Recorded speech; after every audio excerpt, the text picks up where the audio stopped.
The Ledger Nano S Plus is a hardware wallet to store and secure your Bitcoin. Today we're going to be taking a look at the basics of how to set it up, how to use it to send and receive a Bitcoin, and any thoughts regarding benefits and trade-offs of using this particular device. I am Ben with the BTC Sessions, and this is your daily session.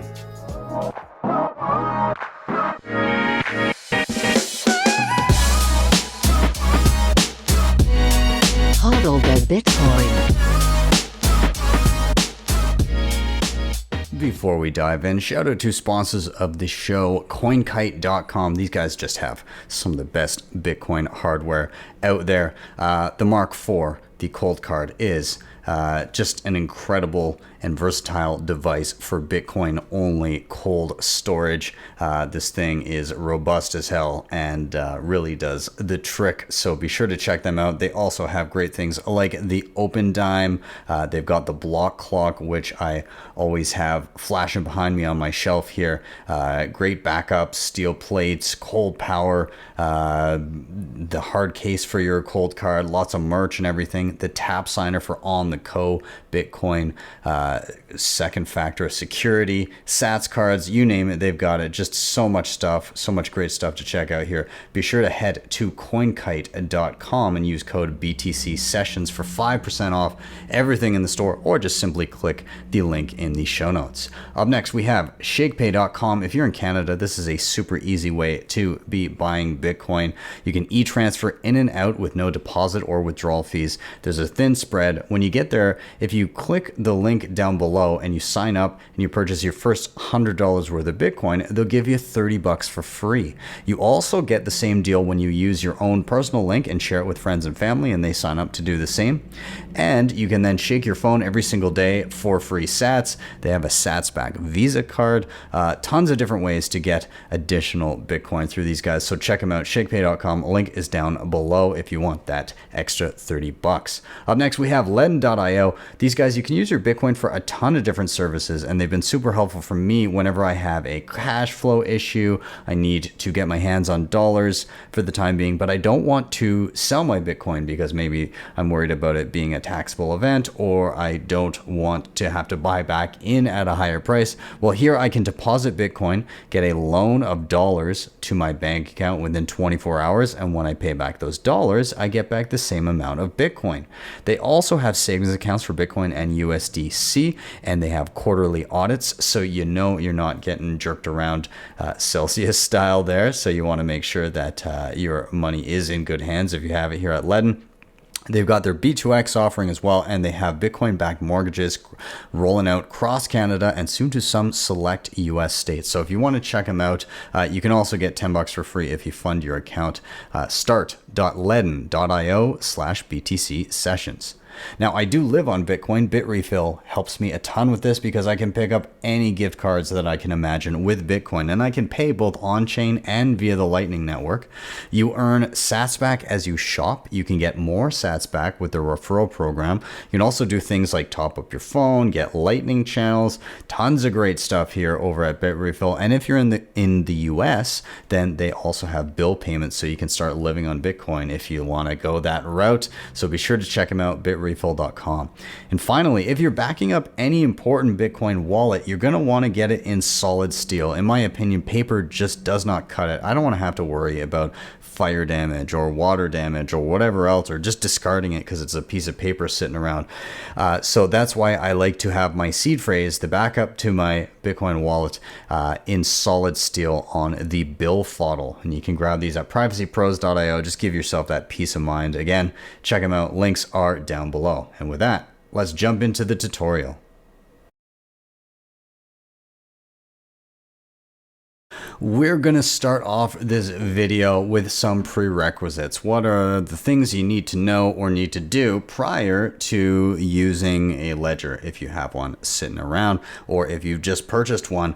Now, today I will specify we're going to be using the Ledger Nano S Plus. So what do you need to know as an individual going into this? Well, obviously, you're going to want to have some Bitcoin. that you're going to want to secure with this device. A bonus would be if you have executed Bitcoin transactions in the past in your own wallet. If not, don't worry, because we will kind of go through the basics of doing that when funding this device. If you're just moving directly from the exchange to cold storage for the first time, this will get you through that process as well. Now, you're also going to want to go and download something, which is Ledger Live, and this will be just a program that runs on your desktop, and you can get that by going to ledger.com/start, and just from the drop down there'll be options to download depending on what type of computer you're on. I'm on a Mac, but really you're not going to notice any difference from device to, or from computer to computer, or operating system to operating system. More or less, it's the exact same flow. So without further ado, let's take a look at what we're going to do with the device and Ledger Live on your computer. So I've pulled out from the box basically what we're going to be using. There's a couple other things inside, but the bulk of what we're going to be using here is the device itself, the connector cable, and a recovery sheet, which is basically going to be the backup to your Bitcoin account that you're going to set up here, and just a pen to be able to write. Box we're not going to need right now. And on desktop, I've already downloaded and installed Ledger Live, which we can see here. So we're just going to go straight through the flow of getting everything set up from the beginning. So here within Ledger Live on desktop, I'm going to hit Get Started. This just gives you terms of service and privacy policy. I'm not going to open those up right now. I've seen them before, but you can say I have read once you've done so, and enter the Ledger app. It asks you which device you have. We have the S Plus, so we're going to select that, although the flow is going to be very much the same for either of the other devices, just so you know. So it then asks you, is this the first time using this device, or do you already have a recovery phrase? We do not have a recovery phrase right now. So this device is brand new out of the box. We're going to choose first time. Now, it just kind of gives you a number of points that you should learn in regards to how Bitcoin functions and how you store it properly. I'm just going to jump through these right now for now. And then we're going to hit Let's Do This for setting up our Nano. Okay, so it says to plan for 30 minutes and take your time, grab a pen to write with, stay alone, and choose a safe, quiet environment. Why alone? Well, there's going to be some sensitive information utilized here and written on this recovery sheet. And if anybody gets a copy of that, then they could potentially get access to your money. So just keep in mind, you don't want cameras on what you're doing. Even though obviously this is a tutorial, I won't be storing any funds on this specific backup. It's just for demonstration purposes. So, okay, I'm ready. All right, please be careful. Make sure to follow instructions on this app at every step of the process. Got it. Okay, so we're going to plug in and turn on the Nano. So I'm just plugging this into my computer right now and plugging the Nano itself in. And there's just a USB-C, and maybe I'll just enlarge that. There's a USB-C connector on the side. There are two buttons on the top, and the screen is on the front. That is it. So I'm going to plug this in. Okay, we see our intro screen. Welcome to the Nano S Plus. Press the right button to continue. Download Ledger Live. Okay, we've already done that, so we're going to go to the right. Use these buttons to navigate menus and lists. Press both buttons to select. Hold both buttons at any time to access the settings. So, start Ledger Live for help during setup, and set up as a new device, or restore from recovery phrase. Those are our options. Reminder, press both buttons to select and confirm or cancel. So what do we want to do? We're not restoring from recovery phrase. We are setting up as a new device. So in order to select this, we're going to press both buttons.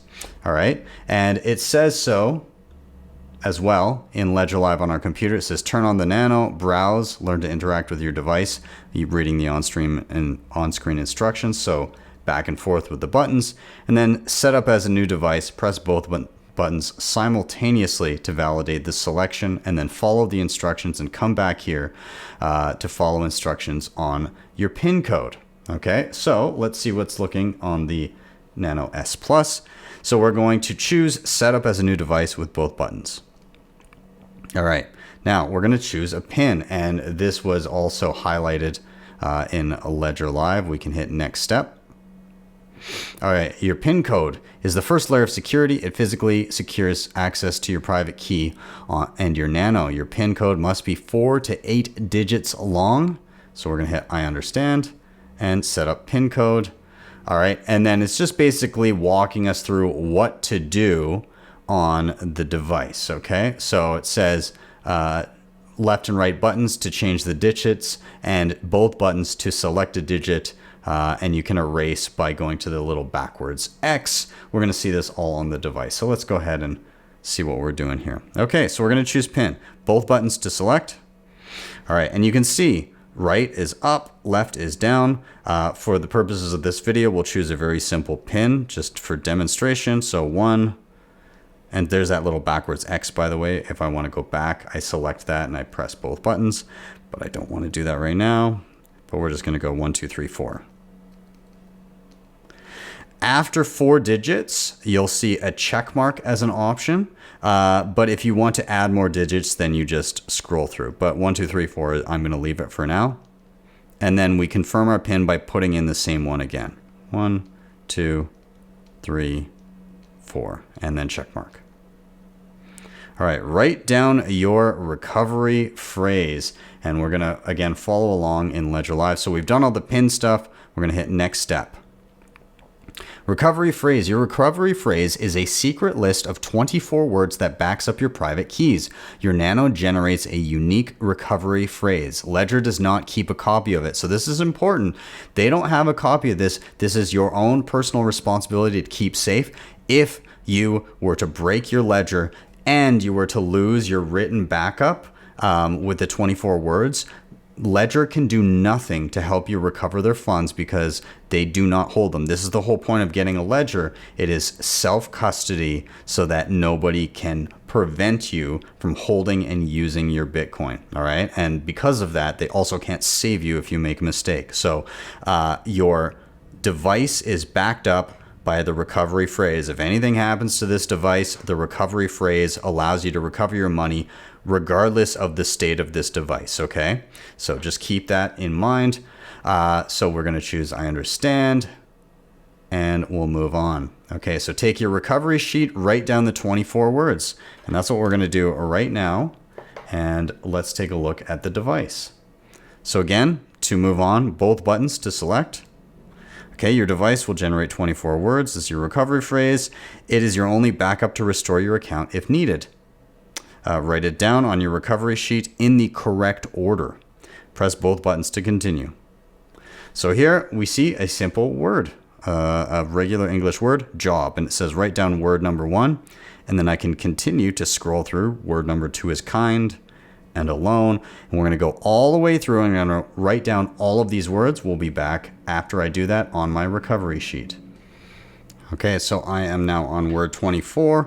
I've written them all down on the backup sheet behind me, and so we'll move on. It says, please press left to verify your 24 words. Press both buttons to continue. So it's a good idea to go back through them and go back and forth between the sheet. I've already done that, so I'm going to hit continue. Okay, now confirm your recovery phrase. So 2 buttons to select. And it says, what is word number 1? And it gives you motion, but that's not word number 1. So we need to scroll until we see the correct word, which is job. So there it is. It was the second option. And we hit 2 buttons to select. Word number 2, we search for kind. We see that and select word number 3. You get the point. It's going to go through all of these. We'll be back as soon as we confirm all of our words. And once I've confirmed all 24 words, your recovery phrase is set. Keep it in a secure place. So again, I'm going to reiterate that this piece of paper is effectively the keys to your money. Just like a regular key, you can make a copy of it. So there's a key to your money on the Ledger device. There's a key to your money that is represented in the form of 24 words here. So anybody that has these words has the keys to your money. So you don't want to leave this lying around. You don't want to leave this out somewhere. Also, if it's just on paper and you store it in the same location as your ledger, and there's something like a fire or a flood, and both of these things are ruined, then you no longer have any keys to your money, and that's a problem. So you ideally want to store these separately, or you want to get this recovery phrase on something a little bit more resilient than just a piece of paper. Again, something in steel like the BillFodl I was talking about, that's always an option, okay? Nonetheless, we have this finished. We have our backup here, and we're gonna scroll to see what happens. It says, hey, if lost or stolen, forgotten, all your assets will be irredeemably lost. Again, you don't want that to happen. Never share it with anyone. Ledger will never ask you for it. So if you get any sort of email saying, give us your recovery phrase, never, ever do that. This is the keys to your money. I can't say it enough. Press both buttons to continue. There we go. Processing. Your device is ready. Scroll to the side, go to the dashboard. We'll just select that with both buttons. There we are. Okay, so our device is ready. We have backed it up, and now let's jump back to desktop and see what's up there. So we're done all the recovery word stuff. We're going to hit next step. Okay, we've already confirmed the recovery phrase. We'll move on from there. And then it says, hey, you got to hide it. Make sure you don't take pictures of it. Again, also digital pictures of this you do not want, because they may be uploaded to the cloud. And if your account gets hacked, somebody, again, can get the keys to your money. Okay, we are done. Move on. All right. It does give you a little quiz here. Let's just do it for fun. Okay. As a Ledger user, my crypto or my Bitcoin is stored it's on the blockchain. It is not on the Nano. What's on the Nano is the keys to your money that unlock Bitcoin on the blockchain. So there we go. Next question.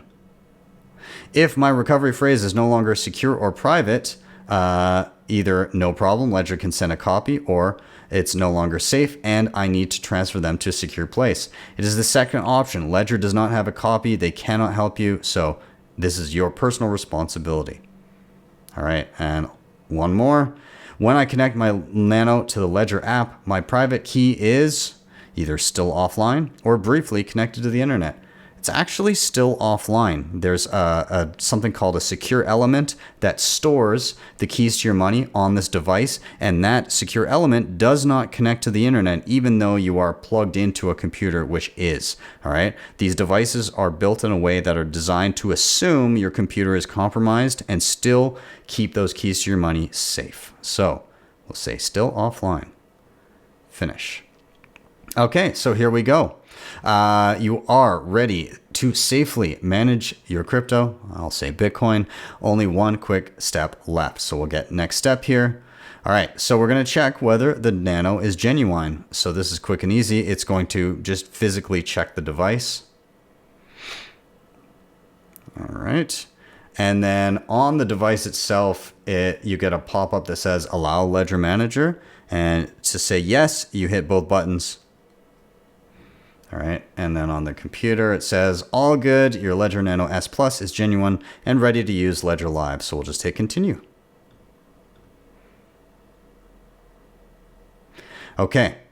Now, it does inform me that we do need to update the firmware, or we're able to update the firmware. This is always a good idea when you see this pop up. And so this will just update the actual firmware that's sitting on the Ledger device. So we're going to go to Manager. Okay, it says there's a new firmware update. All right, it lets you know what is happening in this update. You know, usually just security related stuff or maybe different apps. So I'll just, we do have a recovery phrase. We'll check that. We'll hit continue. Okay, it's downloading an update, which will then be installed on the device.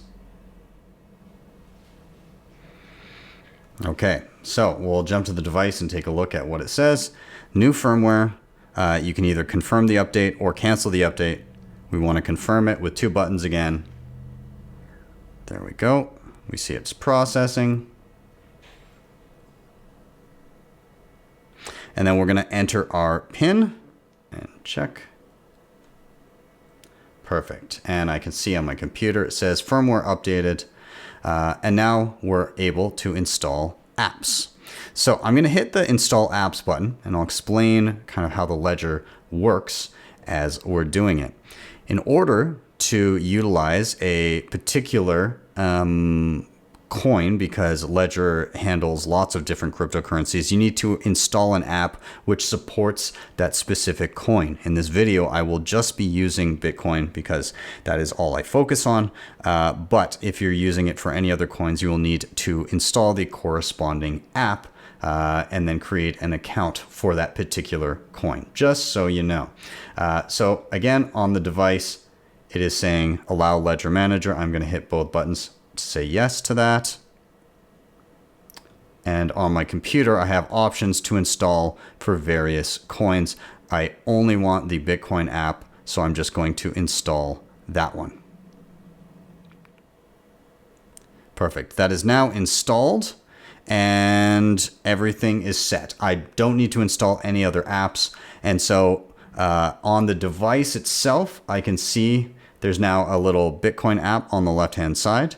And on my computer, it says here in Ledger Live that I can now manage my accounts. So an account would be, you can have as many accounts as you want in regards to, let's say we installed the Bitcoin app. Now I want an account to store my Bitcoin, and you can separate them out with separate accounts in Ledger Live. So maybe you have savings, maybe you have spending, maybe you have a significant other and they have some Bitcoin and they prefer to keep it on that ledger as well. Well, this is how you would do it with different accounts. So we're going to go ahead and we're going to hit manage accounts right here.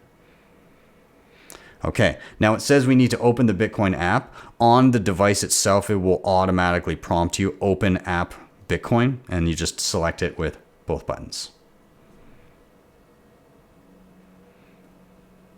So right now it is checking if there's any existing accounts that that are related to Bitcoin that may have had transactions or may have balances. So it's just double checking that this one hasn't been used before.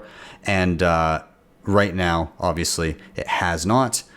So it automatically selects a new account for you. You can name it anything you want. I'm going to leave it as is because just for the purposes of this video, but you can name it savings or give it a name, just anything. Doesn't matter. If you're a bit more advanced and you want to show different address types of Bitcoin addresses, these can impact your fees and the efficiency of how you use your ledger. You can select this toggle switch and it will show you different options like Taproot. But for the purposes of this video, I'm not going to select that.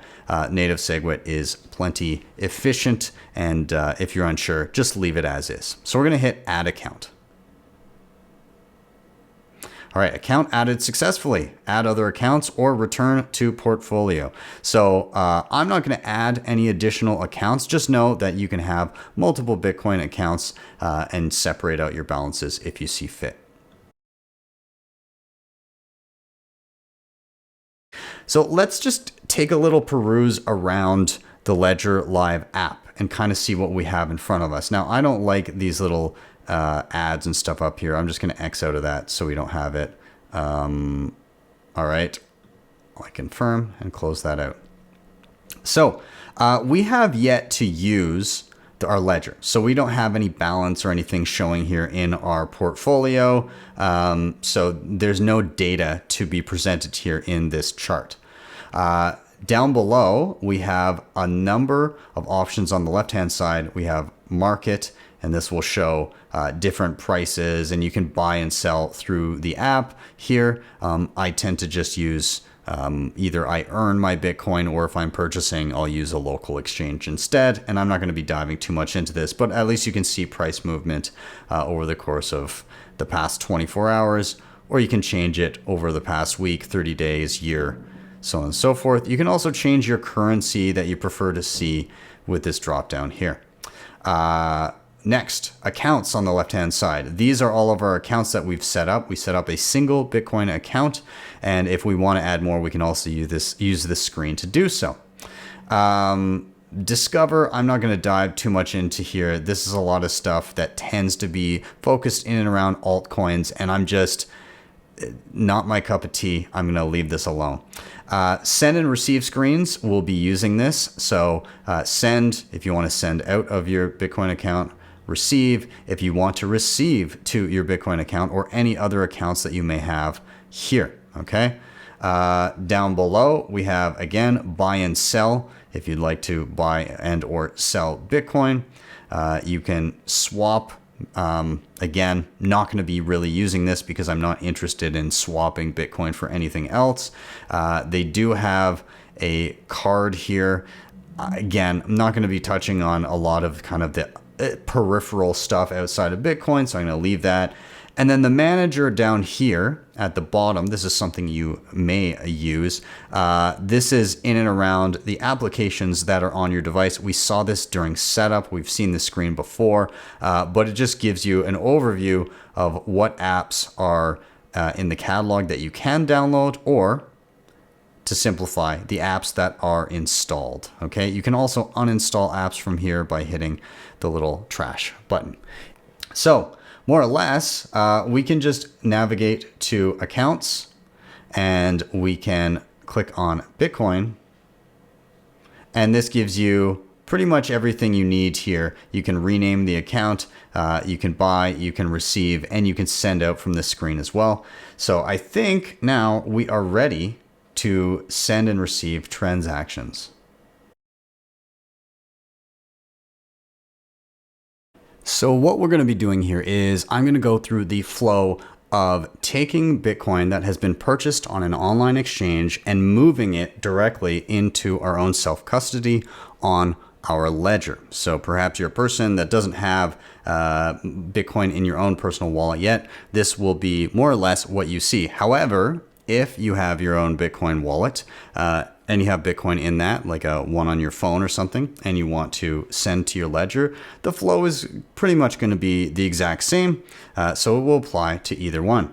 So right now we're currently on the accounts tab, and there's the option to receive. This button will do the same as clicking receive over on the left-hand side here, just so you know. So I'm going to hit receive. And then it says, which account would you like to credit? So if you had more than a single Bitcoin account, there's a drop-down menu and they would all be listed here. And you can click on the appropriate one. Then you move on. It says connect and unlock your device. After a while, your device, it will require a PIN again. It will time out. So I'm just putting in the PIN on my device really quick here.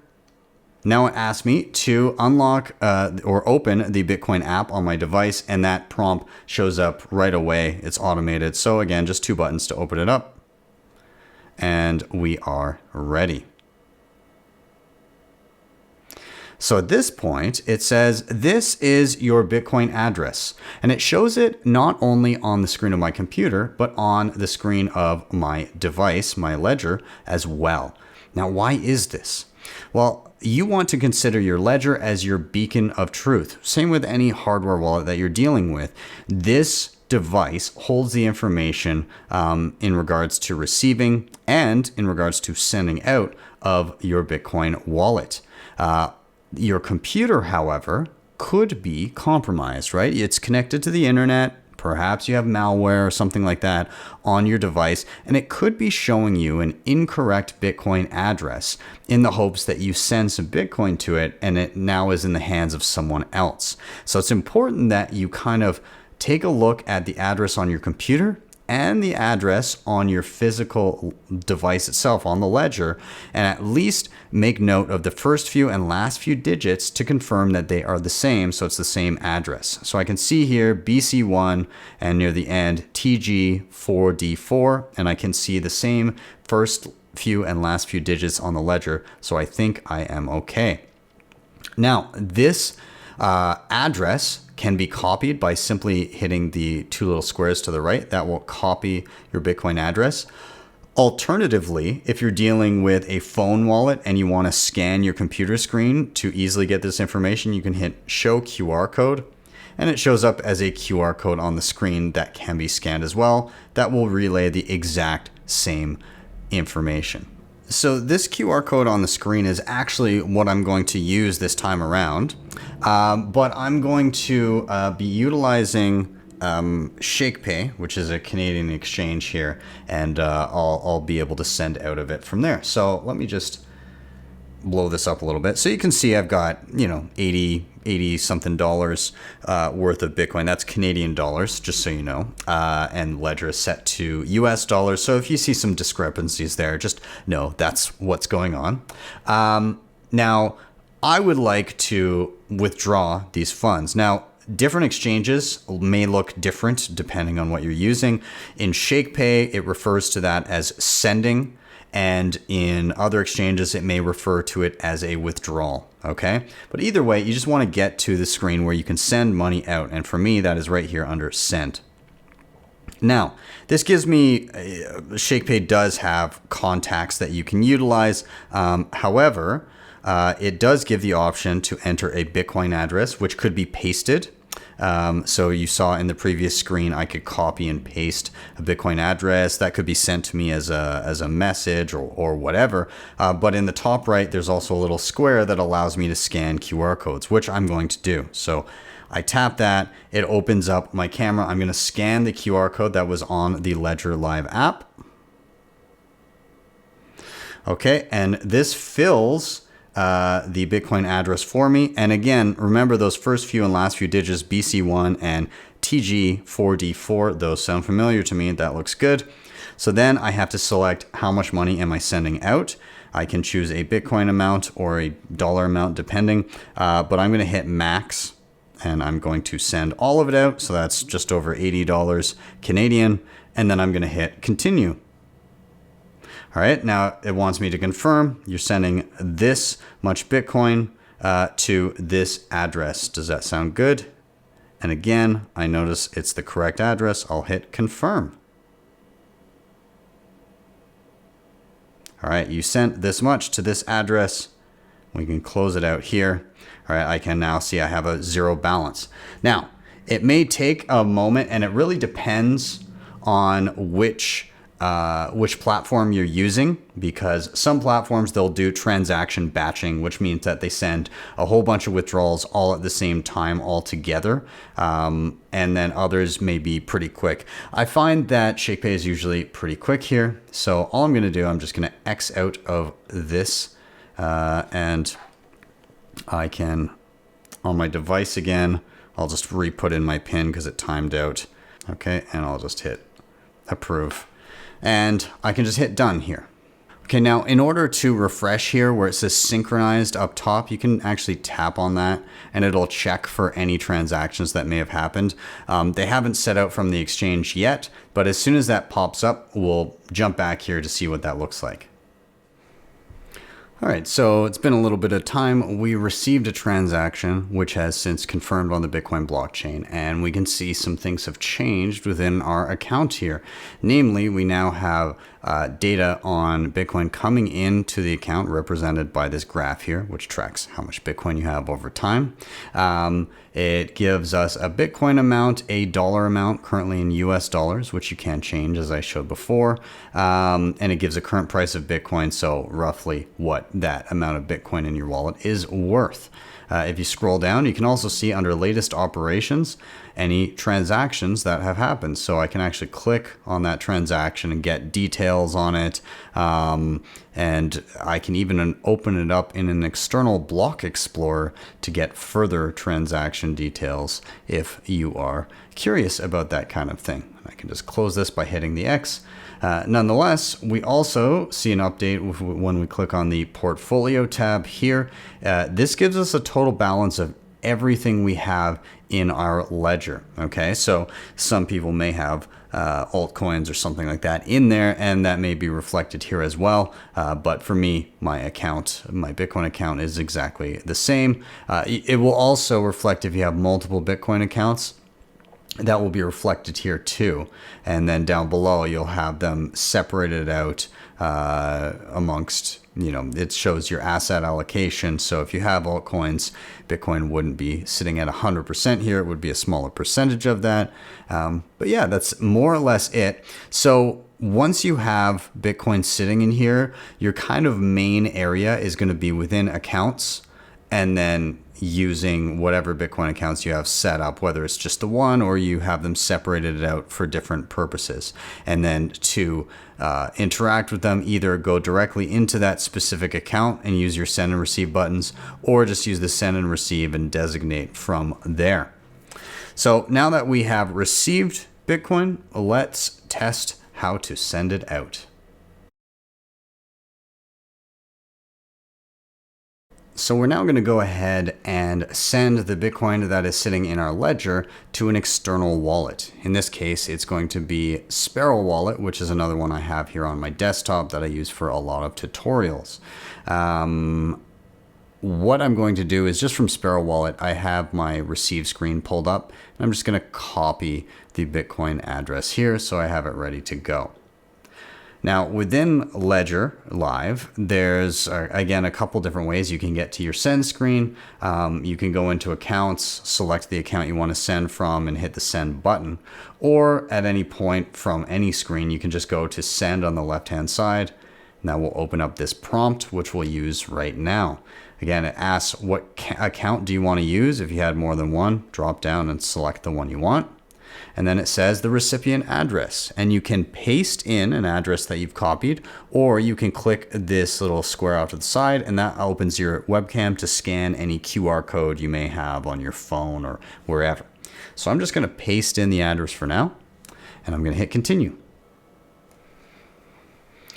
From this screen, you now get to select the amount that you're sending, the fee that you're willing to use, and continue on from there. So in this instance, you can either put in a Bitcoin amount or a dollar amount, whatever you see fit. And for me, I'm going to be sending the maximum amount I want to send out all of the funds. So there's a little toggle switch to do that right here. Now, for fees, Ledger will auto-populate kind of a slow, medium, or fast option. And this is, if you're uncertain, then again, just to kind of clarify here, the Bitcoin network has a limited amount of transactions it can do every 10 minutes. This is by design and for security purposes. So if you're in a rush, then and the Bitcoin network happens to be busy, well, then you're going to want to set a higher fee and choose the fast option. If you're not really caring about how long it takes, you can go for a slow option, and that will also be cheaper as well. But it really depends. If you're a bit more advanced and you're familiar with how to set your own fee and check what fees might be necessary, you can hit advanced and actually type in the denomination or the sats per byte that you would like to use. You can use something like mempool.space, and that gives you a pretty good overview of what high and low and medium priority are currently, but the defaults in Ledger will work just fine too. So I'm going to choose standard, and I'm just going to hit medium, and that should do me just fine.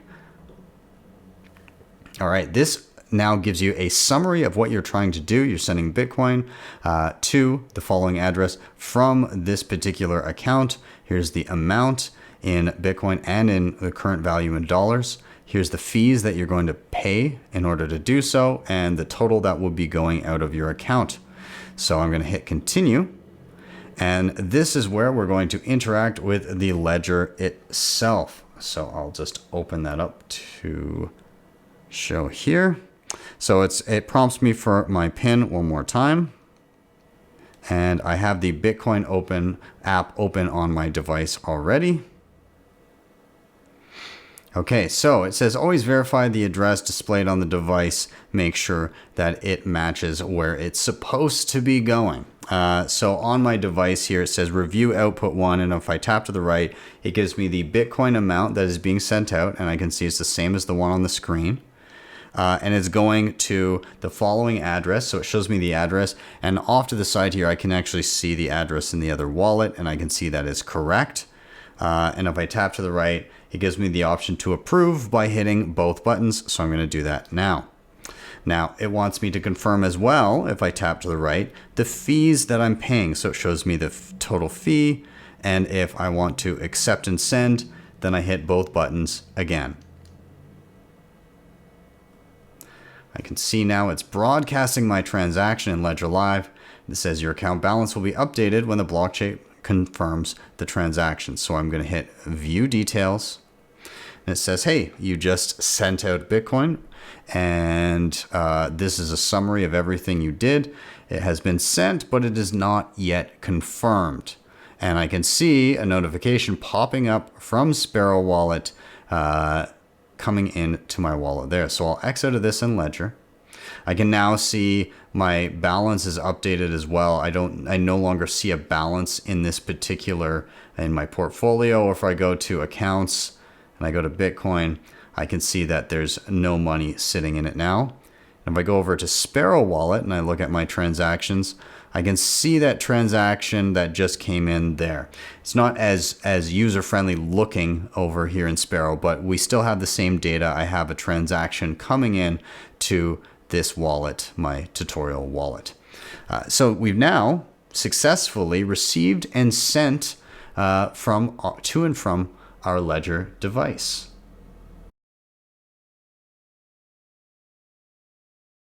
So I want to go ahead and discuss recovery. So this is in a couple different senses. So you have your interface here on Ledger Live, and this has any associated accounts. It allows you to basically see your balance and interact with your balance, assuming that you have your ledger. So you need the ledger in order to send money out.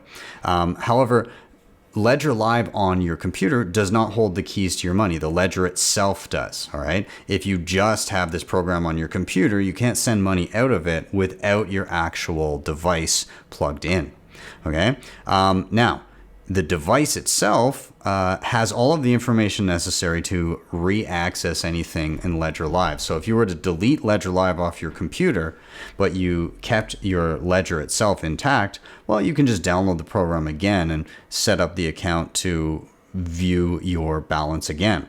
So we're going to go ahead and actually we're going to delete or clear Ledger Live on our computer so that we see what it's like to re-access an account of a ledger that is already previously set up. Okay, so let's go ahead and do this. I'm going to go and I'm going to wipe this. So I'm just going to select my Bitcoin account. I'm going to go up to the edit account button here and I'm going to hit remove from portfolio, and this will erase everything in regards to that particular account. Okay, well, here we are. So we now basically don't see anything in Ledger Live. It's empty. So if that happens to you, or if you're using your ledger with a new computer, well, you can essentially just hit add account and Bitcoin, continue, and then you're just going to connect your device. It will be a similar flow if you're plugging your ledger into a new instance of Ledger Live for the first time. And at the very beginning, it asked you if it was a new ledger or an existing one. If you choose existing one there, it will take you through a similar setup. Okay, so we've already got a PIN associated with this. Nothing has changed with the ledger itself. Okay, I put my PIN in.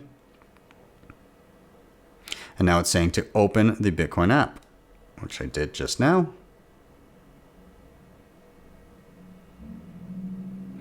So it is now scanning for any accounts that have previously been used.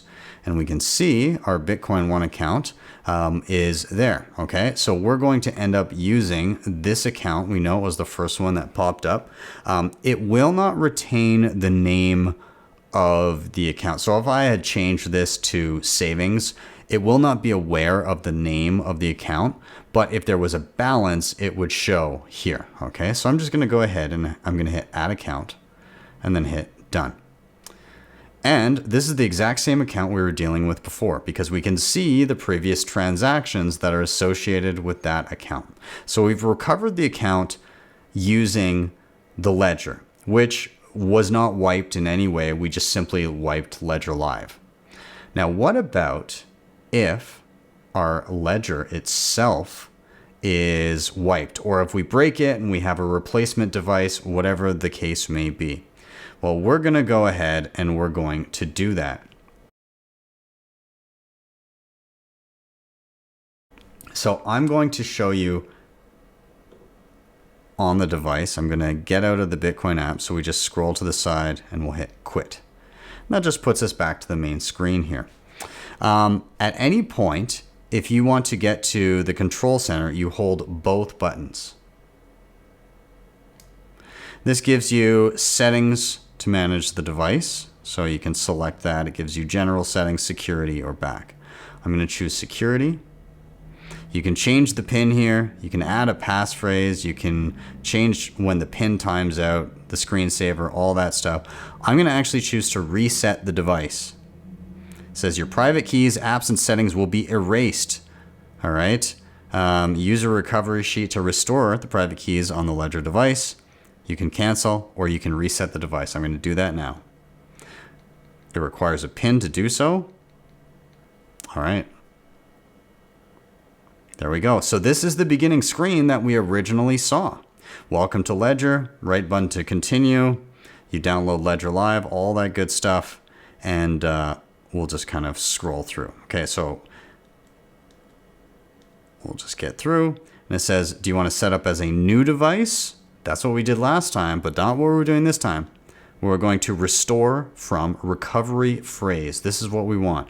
So if you lost your Ledger, if it got wiped for some reason, but you have the 24 words that you wrote down, you can re-access your money. So I'm going to restore from recovery phrase. We're going to choose a PIN. This does not have to be the same PIN as last time, but I'm going to just, for simplicity's sake, 1, 2, 3, 4. Okay, now we're going to enter our recovery phrase. Select the number of words written on your recovery sheet. So how many did we have? We had 24. In some instances, you may have 18 or 12 or whatever it may be. But for us, it's 24. So we're going to enter word number 1. And as we begin entering words, it will start to autofill. Okay? So our first word is job. So we're going to scroll until we see J. And to select J, both buttons at the same time. Then our next letter is O. So it starts to narrow down what letters it possibly could be. So there's a vowel there, O. We'll select it. And then it says, hey, is word number 1 job? Or is it join? Or is it joke? And so it starts to auto feed you words that it could possibly be. Our first word was job, so we select it. Okay, now it says select word number 2. And our word number 2 is kind. So again, we're going to look for the K, the I, the N, and then it autofills and says, is it kind or kingdom? Those are the 2 possibilities. Kind. Okay, perfect. We're going to go through. We're going to do this for every single word. We'll be back when we're done. Once you have entered all 24 words, it will simply say your device is ready and go to the dashboard. Now at this point, you will not have any of your applications installed, but you would simply go on Ledger Live and you would go to Manager. And this is where, again, it's going to ask you to allow the Ledger Manager, which you just approved, but you can then install whatever apps you previously had. So in this case, Bitcoin. All right, and at that point, I can go to accounts. Now I previously had this account here, but again, you can go ahead and hit add account, go through that process, Bitcoin, to recover any lost accounts that would have been associated with that recovery phrase. So more or less, those 24 words are your lifeline if anything happens to the ledger itself.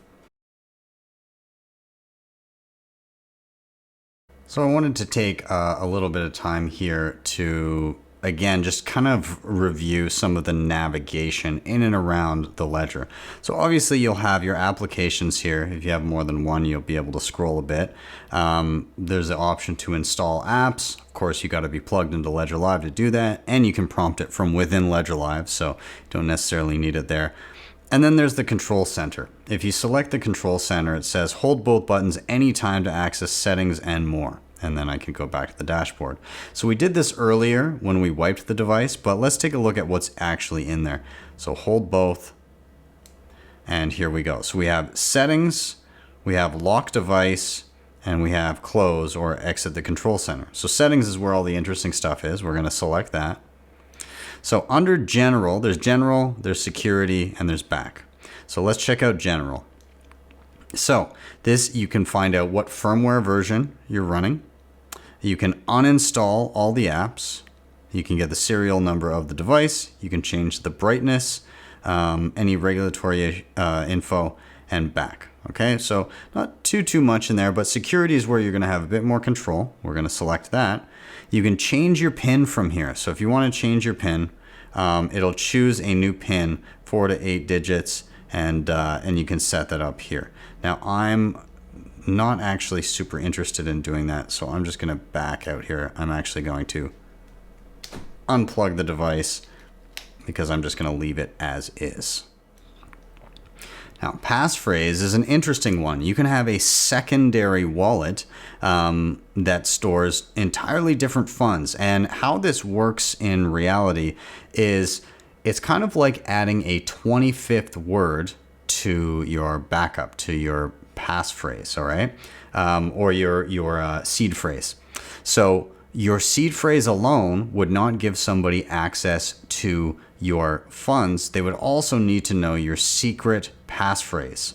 So let's take a look at this. If I select it, this is an advanced feature, okay? I can set up a passphrase here. So I select set up passphrase, and I can attach to a PIN or set as temporary. So attaching to a PIN means if I put in a different PIN, it will be an entirely different wallet. So if I select that, I'll say choose passphrase PIN. Okay.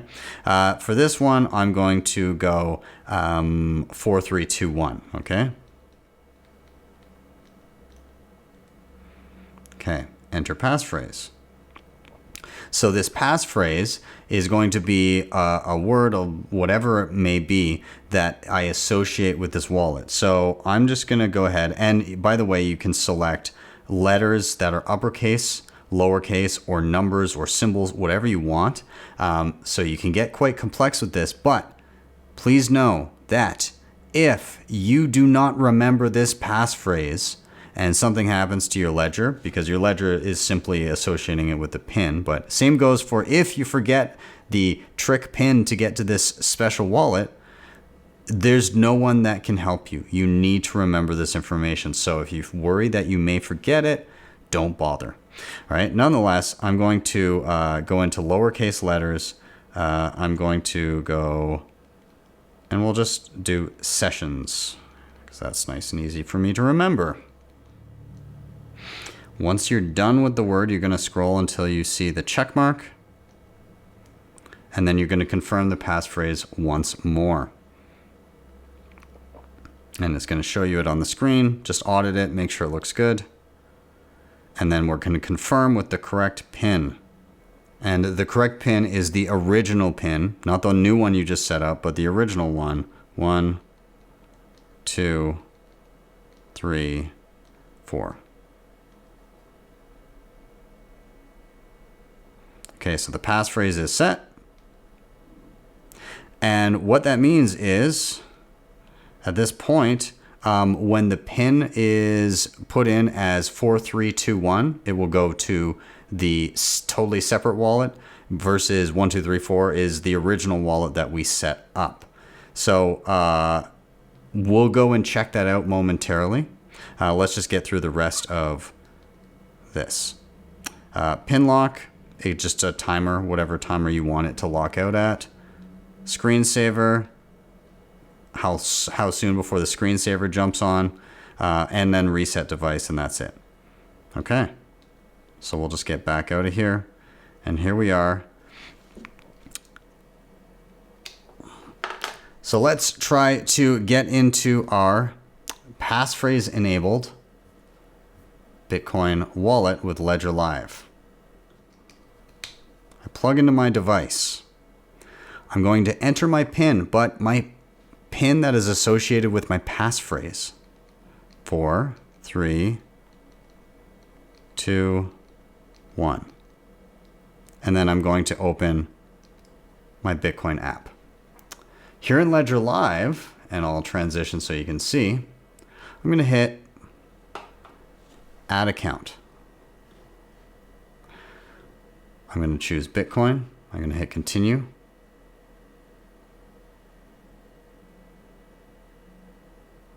And then it gives me options to add accounts. Now, this looks similar to the last time, but we will see as soon as we add this account, it is different from the original one. So I'm going to hit Add Account, and I'm going to hit Done. What do you notice here? There is no transaction history. That's because this wallet has never had any transactions. It is entirely different from the original one that we set up with the original PIN 1234. So how might this apply to you? Well, you can have two totally different wallets associated with different pins so that one becomes a decoy. Maybe you're under duress and somebody's threatening you and they're saying, oh, give me all your Bitcoin. And maybe your duress wallet has just a little bit of Bitcoin in it. You know, you put in $100 or something. And then maybe the real Bitcoin wallet is the passphrase one with a different PIN. And when you put in that PIN, it takes you to a different wallet that actually has all of your savings in it. So having a linked PIN with a passphrase associated with it is a nice handy feature. And an advanced one, albeit, but a handy feature for your ledger.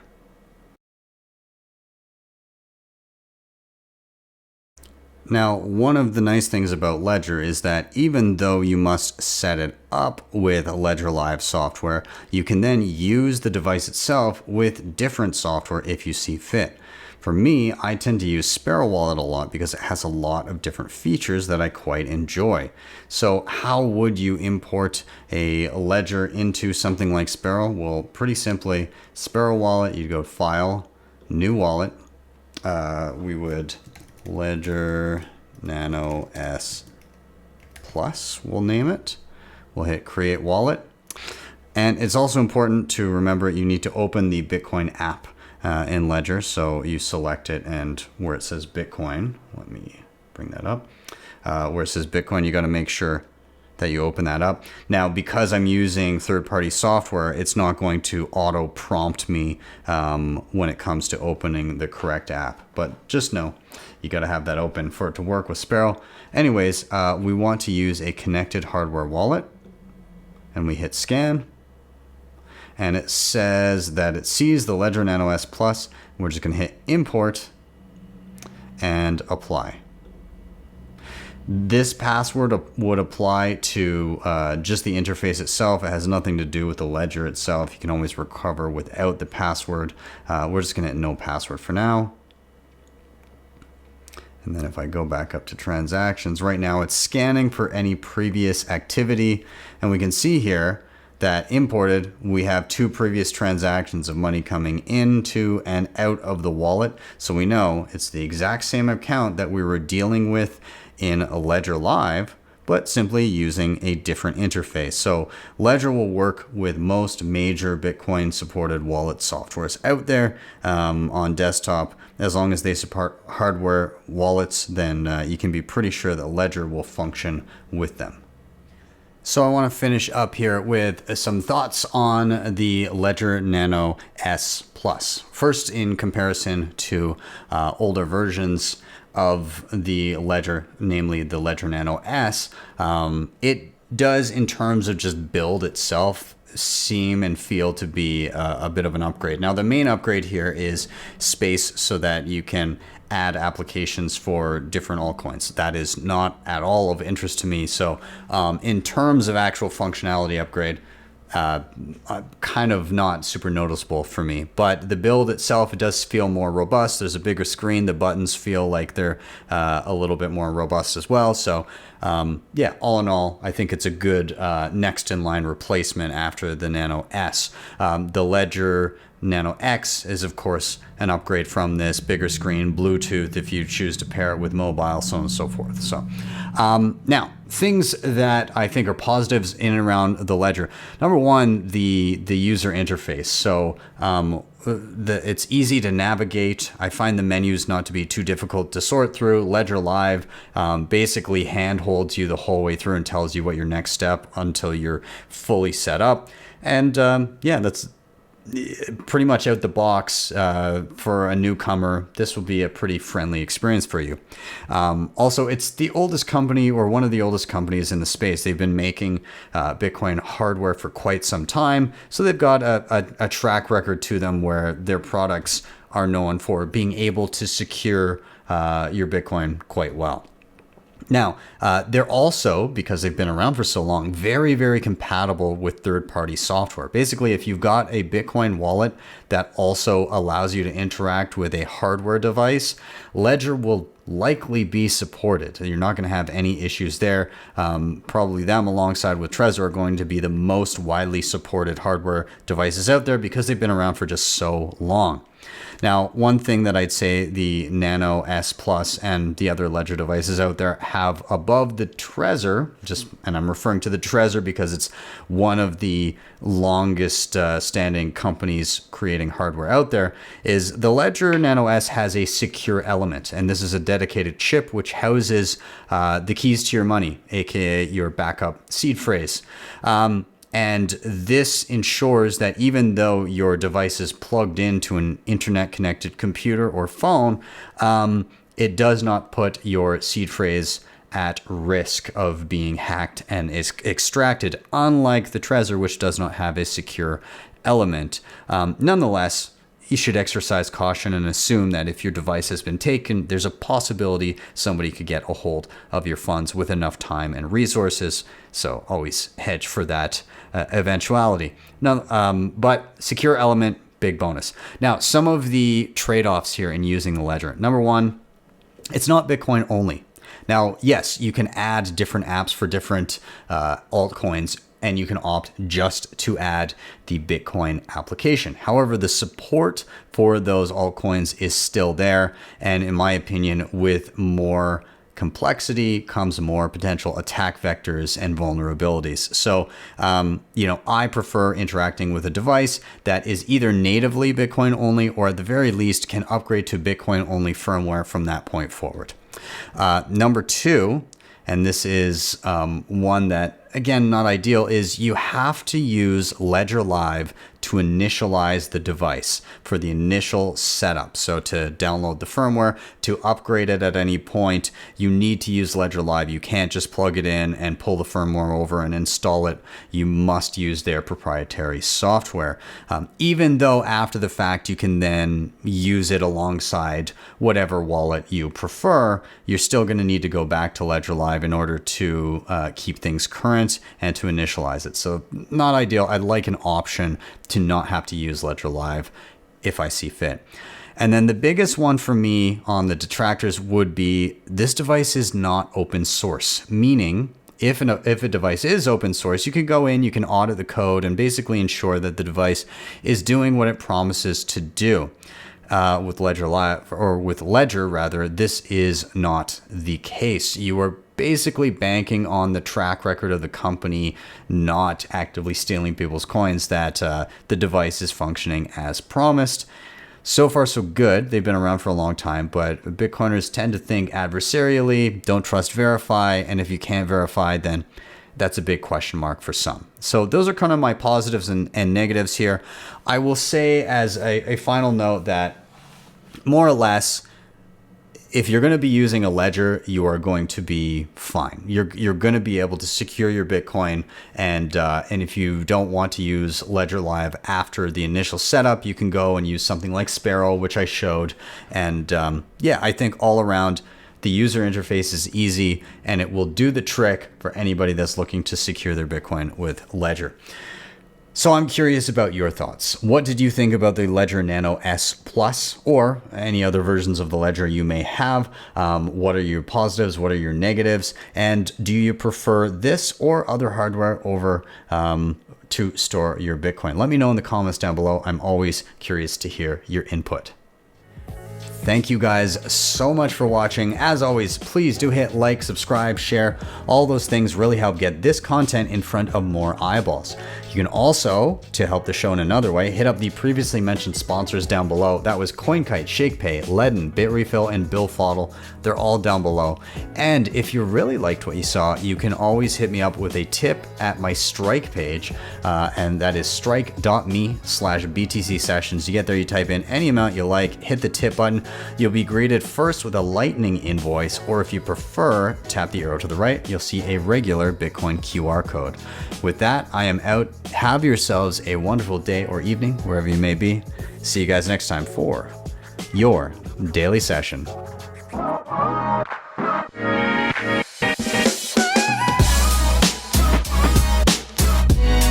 Hodl the Bitcoin.